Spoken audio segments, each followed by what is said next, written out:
Top quality और consistent performance के लिए सिर्फ सिल्वर पंप। टॉप क्वालिटी और कंसिस्टेंट परफॉर्मेंस के लिए सिर्फ सिल्वर पंप, नाम याद रखना।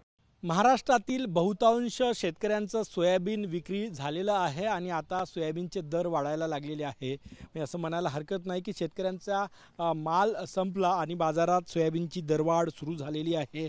एप्रिल महिन्याच्या पहिल्या आठवड्यापासून सोयाबीनच्या दरामध्ये उसळी सुरू झालेली आहे आणि आता सोयाबीनचा दर जो आहे तो या ठिकाणी 4775 रुपयापर्यंत पोहोचलेला आहे आणि येत्या काळात सोयाबीनच्या दरात आणखी वाढ होण्याची शक्यता आहे।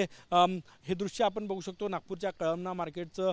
एकूणच सोयाबीनची दरवाढ जी आहे ती सुरू झालेली आहे आणि त्यामुळे या दरवाढीचा व्यापाऱ्यांना जास्त फायदा होतो। ज्या काही टक्के 1-2% शेतकऱ्यांकडे सोयाबीन शिल्लक असेल त्या शेतकऱ्यांना फायदा होतो।